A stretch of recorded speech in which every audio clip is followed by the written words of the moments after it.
Dear students, आज हम जगदीश चंद्र माथुर जी की एकांकी रीढ़ की हड्डी को पुनः आगे पढ़ेंगे। Page number 36। इसके पहले मैं आप लोगों को बता चुकी हूँ कि राम स्वरूप और गोपाल प्रसाद में ब्याह के समय खूबसूरती को लेकर के बातचीत होती है, जिसमें गोपाल प्रसाद कहते हैं कि शादी विवाह के मामले में लड़कियों का खूबसूरत होना निहायत ज़रूरी है, और ये भी कहते हैं कि आपकी लड़की तो सुंदर है ना। इस पे राम स्वरूप क्या कहते हैं वो हम देखेंगे। जी हाँ, वह तो अभी आप देख लीजिएगा। गोपाल प्रसाद, देखना क्या, जब आपसे इतनी बातचीत हो चुकी है तब तो यह रस्म ही समझिए। इसका मतलब हम क्या लेंगे कि गोपाल प्रसाद क्या कहना चाह रहे हैं, किस बातचीत के बारे में, कि जब बिजनेस की बात हो गई, दहेज की बात हो गई, तो लड़की तो देखना सिर्फ एक रस्म रह गया, उससे ज्यादा कुछ नहीं। इस बात पर राम स्वरूप गोपाल प्रसाद को कहते हैं, हाँ हाँ, यह तो आपका मेरे ऊपर भारी एहसान है गोपाल प्रसाद, और जायचा जन्म पत्र तो मिल ही गया होगा। राम स्वरूप जी, जायचे का मिलना क्या मुश्किल बात है, ठाकुर जी के चरणों में रख दिया, बस खुद ब खुद मिला हुआ समझिए। यहाँ हम देखेंगे कि जब गोपाल प्रसाद लड़के और लड़की के जायचे यानी कि जन्म पत्र यानी कुंडली मिली कि नहीं मिली, इस पर बात करते हैं, तो राम स्वरूप क्या कहते हैं कि कुंडली का मिलना कोई जरूरी नहीं है। कुंडली कैसे मिल जाती है, अगर भगवान के चरणों में रख दिया तो कुंडली अपने आप मिल गई, समझ लीजिए। गोपाल प्रसाद, यह ठीक कहा आपने, बिल्कुल ठीक, थोड़ी देर रुक कर, लेकिन हाँ, यह जो मेरे कानों में भनक पड़ी है यह तो गलत है ना। राम स्वरूप चौंक कर, क्या? गोपाल प्रसाद, यह पढ़ाई लिखाई के बारे में। जी हाँ, साफ बात है साहब, हमें ज्यादा पढ़ी लिखी लड़की नहीं चाहिए। मेम साहब तो रखनी नहीं, कौन भुगतेगा उनके नखरों को, बस हद से हद मैट्रिक पास होनी चाहिए। क्यों शंकर? शंकर, जी हाँ, कोई नौकरी तो करानी नहीं। राम स्वरूप, नौकरी का तो कोई सवाल ही नहीं उठता। यहाँ हम क्या देखते हैं, आपस में बातचीत करते करते गोपाल प्रसाद राम स्वरूप से कहते हैं कि मेरे कानों में उड़ते उड़ते जो बात पड़ी है वो गलत है ना। तो राम स्वरूप कहते हैं, कौन सी बात? तो गोपाल प्रसाद बताते हैं कि यही पढ़ने लिखने की। इस पर राम स्वरूप कहते हैं कि नहीं, मैं तो आपको पहले ही बता चुका हूं कि मेरी बेटी ज्यादा पढ़ी लिखी नहीं है। इस पर गोपाल प्रसाद कहते हैं कि देखिए, मैं आपको सीधी सीधी बात कह देता हूं कि मुझे लड़की मैट्रिक पास ही चाहिए, ज्यादा पढ़ी लिखी लड़की मुझे नहीं चाहिए, क्योंकि मुझे अपने घर के लिए मेम साहब नहीं लेना है जो आए और पूरे घर को हिला कर रख दे, हम सबको अपनी उंगलियों पर और इशारों पर नचाए। उनके नखरों को कौन भुगतेगा, कौन सहन करेगा? और उसके बाद गोपाल प्रसाद अपने बेटे से कहते हैं, क्यों शंकर, तुम ही बोलो। तो इस पर शंकर क्या जवाब देता है, शंकर, आप सोचिए कि वो मेडिकल का स्टूडेंट है और वो कह रहा है क्या कि हाँ, कोई नौकरी तो करानी नहीं है, जिससे कि राम स्वरूप क्या है, वो किसी तरीके से चाहते हैं कि उनकी बेटी उमा का विवाह गोपाल प्रसाद के बेटे शंकर से हो जाए, सिर्फ इसलिए कि गोपाल प्रसाद वकील हैं और शंकर मेडिकल की पढ़ाई पढ़ रहा है। वो जानते हैं कि ये दोनों की सोच दकियानुसी है, ये रूढ़िवादी विचारधारा को मानते हैं। वो एक पल के लिए भी ऐसा नहीं सोचते हैं कि उमा अगर उनकी बेटी उनके घर जाएगी तो शायद उसका व्यक्तित्व और उसका चरित्र दब कर रह जाएगा, उसकी स्थिति दयनीय हो जाएगी। अपनी बेटी के लिए जिस सुख का सपना सजा करके वो गोपाल प्रसाद के बेटे शंकर से उसका विवाह करना चाहते हैं, होगा उसके विपरीत। लेकिन राम स्वरूप इस बात को समझने को तैयार ही नहीं है। यही कारण है कि जानते बूझते हुए भी उनकी हर एक बात में हाँ मिला रहे हैं कि हाँ हाँ, नौकरी तो का तो सवाल ही नहीं उठता। गोपाल प्रसाद, और क्या साहब, देखिए, कुछ लोग मुझसे कहते हैं कि जब आपने अपने लड़कों को BA MA तक पढ़ाया है तब उनकी बहुएं भी ग्रेजुएट लीजिए। भला पूछिए इन अक्ल के ठेकेदारों से कि क्या लड़कों की पढ़ाई और लड़कियों की पढ़ाई एक बात है? अरे, मर्दों का काम तो है ही पढ़ना और काबिल होना।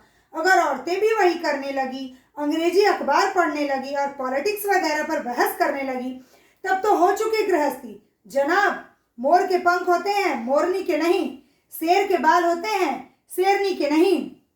राम स्वरूप पुनः बात में समर्थन भरते हुए, जी हाँ, और मर्द की दाढ़ी होती है, औरत के नहीं। इस बात को बोल करके सब हंसने लगते हैं। गोपाल प्रसाद, आप सोचिए गोपाल प्रसाद की सोच कैसी है। वो कह रहे हैं कि देखिए, मर्दों का काम है। उनका क्या मानना है कि पढ़ना लिखना, काबिल बनना, योग्य बनना मर्दों का काम है। उनकी नजर में औरतों की हैसियत क्या है? पैर की जूती।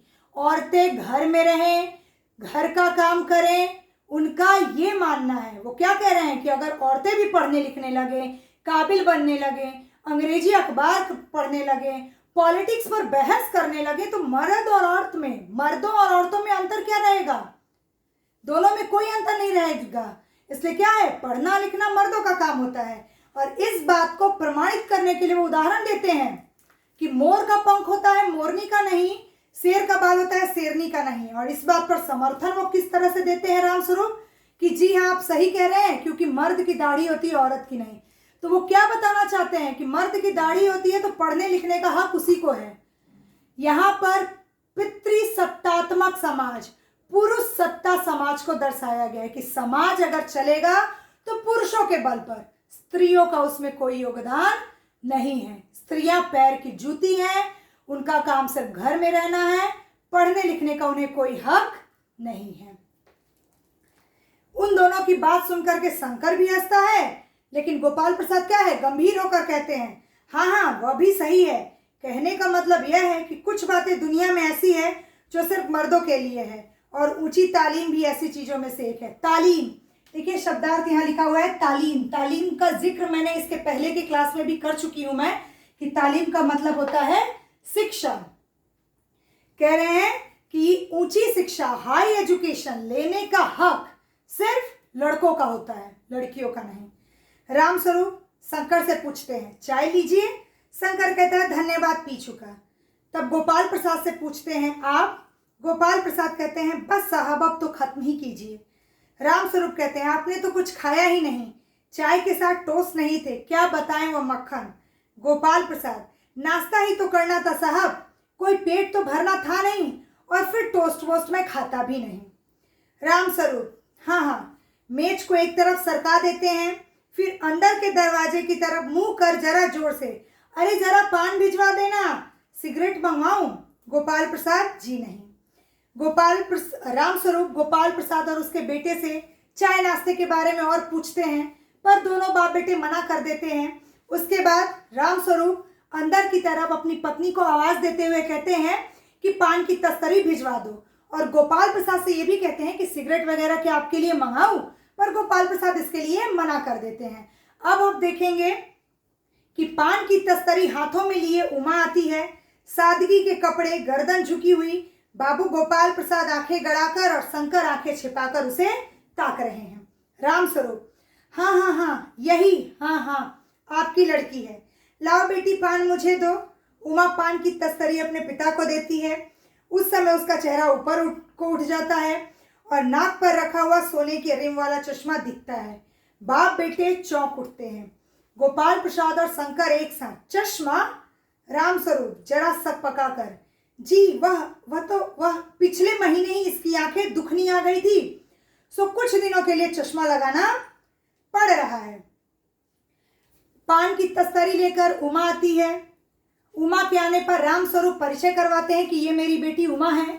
उमा से कहते हैं कि बेटी तुम मुझे पान की तस्तरी दे दो। उमा जब अपने पिता रामस्वरूप को पान की तस्तरी देती है तो उसका चेहरा ऊपर की तरफ उठ जाता है, जिससे कि उसके चेहरे पर रखे हुए चश्मे, यानी उसके आंखों में लगे हुए चश्मे पर गोपाल प्रसाद और शंकर दोनों की नजर जाती है, और दोनों बाप और बेटे एक साथ कहते हैं चश्मा। उनकी इस बात को सुनकर के रामस्वरूप सकपका जाते हैं और कहते हैं कि नहीं, वो क्या हुआ था, इसकी आंखें दुख रही थी, जिसके कारण कुछ दिनों के लिए इसे चश्मा लगाना पड़ रहा है। रामस्वरूप गोपाल प्रसाद कहते हैं पढ़ाई की वजह से तो नहीं है कुछ। रामस्वरूप नहीं साहब, वह तो मैंने अर्ज किया ना। गोपाल प्रसाद संतुष्ट होकर कुछ कोमल स्वर में, बैठो बेटी। रामस्वरूप वहां बैठ जाओ उमा, उस तख्त पर अपने बाजे के पास। उमा बैठती है। गोपाल प्रसाद चाल में तो कुछ खराबी है नहीं, चेहरे पर भी छवि है। हाँ, कुछ गाना बजाना सीखा है? रामस्वरूप जी हाँ, सितार भी और बाजा भी। सुनाओ तो उमा एक आध गीत सितार के साथ। उमा सितार उठाती है और थोड़ी देर बाद मीरा का मशहूर गीत मेरे तो गिरधर गोपाल दूसरों ना कोई गाना शुरू कर देती है। स्वर से जाहिर है कि गाने का अच्छा ज्ञान है। उसके स्वर में तल्लीनता आ जाती है, यहाँ तक कि उसका मस्तक उठ जाता है। उसकी आंखें शंकर की झेपती सी आंखों से मिल जाती है और वह गाते गाते एक साथ रुक जाती है। जब राम स्वरूप गोपाल प्रसाद को ये बात बताते हैं कि मेरी बेटी को चश्मा आंखें दुखने की वजह से लगा है, न कि पढ़ाई की वजह से, तब जाकर गोपाल प्रसाद संतुष्ट होते हैं और उमा को बैठने के लिए कहा जाता है। राम स्वरूप उमा को बाजे के पास बैठने को कहते हैं। जब उमा बैठती है तो आप सोचिए गोपाल प्रसाद क्या कह रहे हैं कि लड़की के चाल में कोई खराबी नहीं है। कहाँ गोपाल प्रसाद ये बात कह रहे थे कि शादी विवाह में औरतें ये सब काम करती हैं, लेकिन वो तो खुद ही ये कह रहे हैं कि लड़की के चाल में कोई खराबी नहीं है, चेहरे पर भी छवि है। छवि है मतलब रौनक है, चमक है, चेहरा सुंदर है, मनमोहक है, आकर्षक है। उसके बाद प्रश्न की बौछार शुरू होती है। पहला प्रश्न गोपाल प्रसाद का, बेटी गाना बजाना सीखा है? उमा तो चुप रहती है, पर पिता राम स्वरूप कहते हैं कि हाँ हाँ सीखा है ना, और अपनी बेटी को कहते हैं कि उमा गाना गा करके सुनाओ। उमा मीरा का मशहूर गीत मेरे तो गिरधर गोपाल दूसरों ना कोई गाना शुरू करती है। उसके स्वर को सुन के ऐसा लगता है कि उसे गाने का अच्छा ज्ञान है। जब वो गाने में डूब जाती है, पूरी तल्लीन हो जाती है, तो उसका चेहरा ऊपर की तरफ उठता है और शंकर किम से मिल जाता है। शंकर की आंखें जब उमा की आंखों से मिलती है तो उमा अचानक से गाना बंद कर देती है। तब राम स्वरूप अपनी बेटी से कहते हैं, उमा क्या हुआ, चुप क्यों हो गई, गाओ। तब गोपाल प्रसाद कहते हैं, नहीं नहीं रहने दीजिए कि आपकी बेटी को गाने का अच्छा ज्ञान है। अब गोपाल प्रसाद का अगला प्रश्न हम देखेंगे। उमा सितार रख के जाने लगती है, लेकिन गोपाल प्रसाद फिर उसे बिठाते हैं, जिसके कारण राम स्वरूप उमा को कहते हैं कि बेटी बैठ जाओ। उसके बाद दूसरा प्रश्न उनका है, तुमने पेंटिंग वेंटिंग भी किया है, करती हो? उमा अभी भी चुप है। अभी भी कौन बोल रहा है? राम स्वरूप। हाँ, वह तो आपको बताना भूल गया, ये जो तस्वीर टंगी हुई है ना कुत्ते वाली, इसी ने खींची है, और वह उस दीवार पर भी। गोपाल प्रसाद, ये तो बहुत अच्छा है। और सिलाई वगैरह? तीसरा सवाल, सिलाई तो सारे घर की इसी के जिम्मे रहती है, यहाँ तक कि मेरी कमीजें भी। हाँ। गोपाल प्रसाद का दूसरा सवाल क्या रहता है कि पेंटिंग वेंटिंग सीखी हो कि नहीं? इसका जवाब उमा नहीं देती है, राम स्वरूप देते हैं, और क्या कहते हैं कि देखिए दीवार पे जो पेंटिंग टंगी है ना, कौन सी पेंटिंग? कुत्ते वाली, वो उमा ने बनाई है। यहाँ पर कहें तो एक तरह से व्यंग है। उमा कुत्ते की ड्राइंग बनाई है, कुत्ते का चित्र खींची है, यानी इस स्वभाव के लोगों को, दकियानुसी लोगों को, रूढ़िवादी सोच के लोगों को उमा बखूबी पहचानती है, जानती है, उनको आंकना जानती है, और उनके चरित्र से वो पूरी तरह से वाकिफ है। तीसरा प्रश्न, सिलाई वगैरह सीखी हो कि नहीं? फिर उमा चुप। राम स्वरूप का उत्तर, हाँ, घर भर की सिलाई इसी के जिम्मे है, यहाँ तक कि मेरी कमीजें भी यही सिलती है। इसके आगे का हिस्सा हम अगली क्लास में पढ़ेंगे। धन्यवाद।